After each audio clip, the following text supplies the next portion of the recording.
Melalui sabda Tuhan hari ini, kita semua diingatkan, disadarkan kembali, dan tentunya juga ditantang oleh Tuhan Yesus.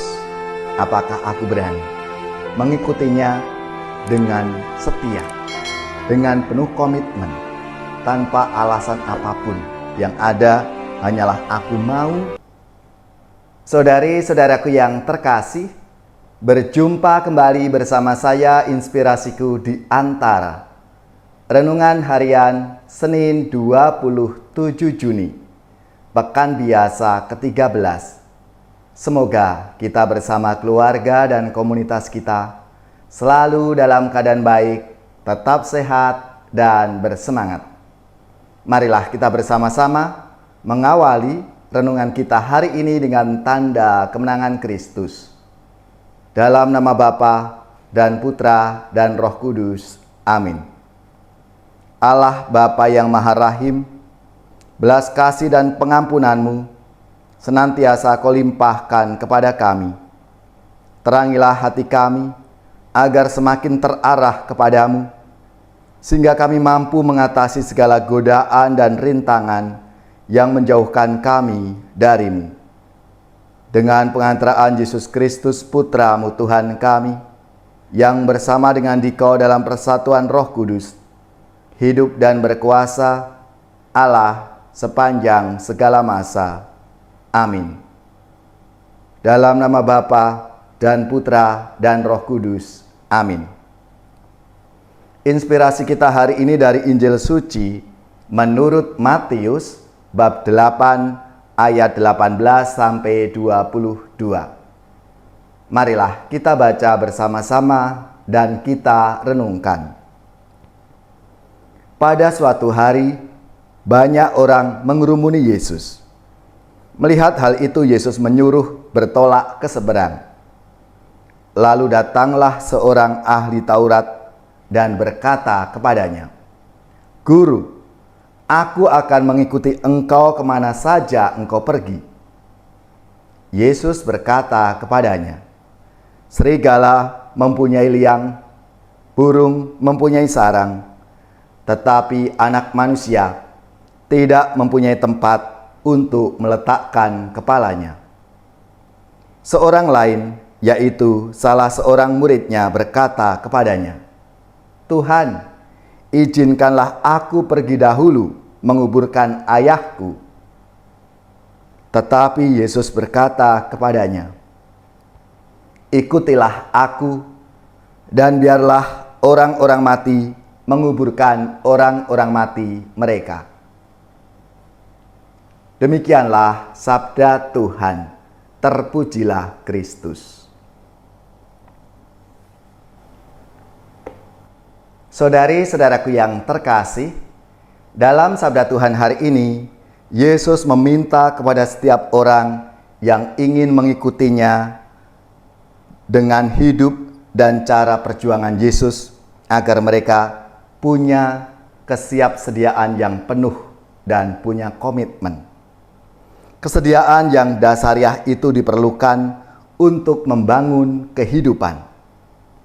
Pertemuan Yesus dengan ahli Taurat yang penuh semangat, ia menegaskan sikap sedia dan rela yang dasariah itu.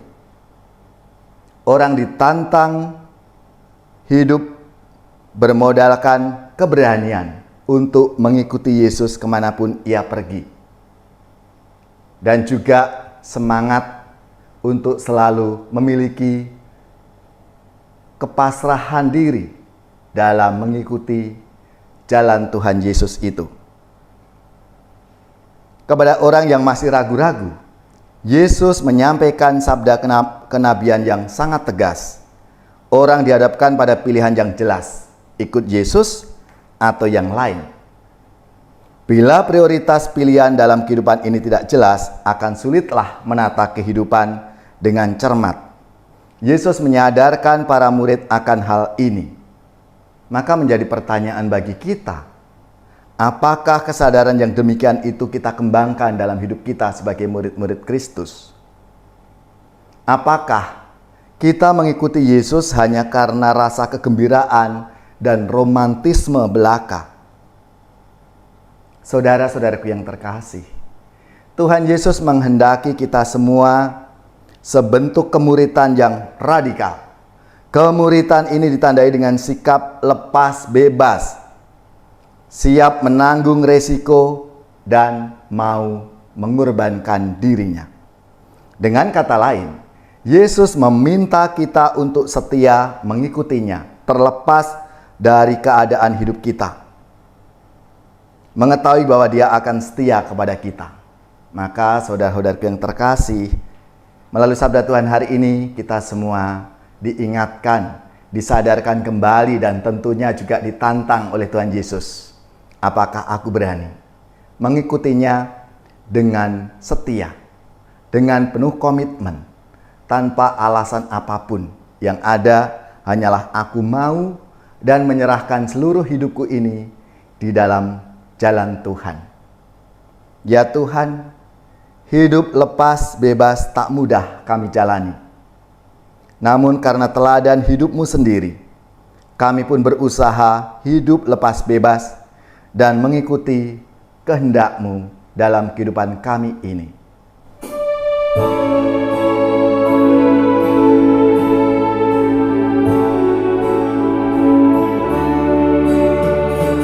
Bahagia manusia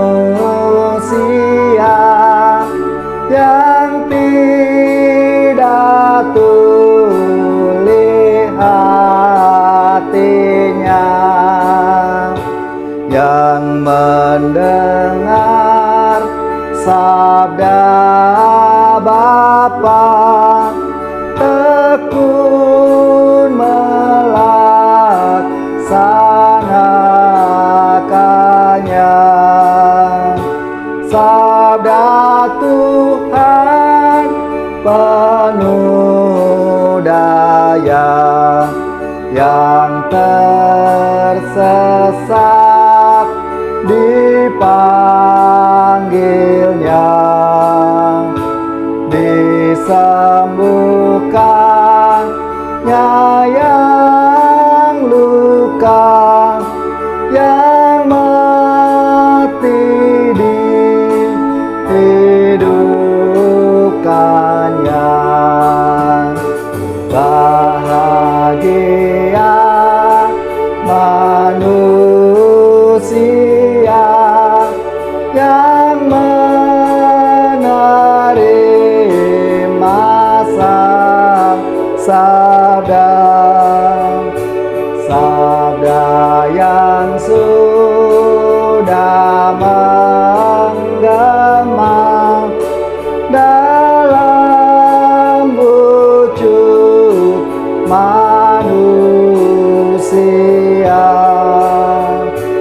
Terpujilah, oh Sang Kristus, sabda kekal dan penebus,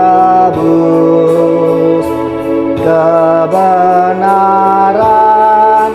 kehidupan, serta jalan keselamatan.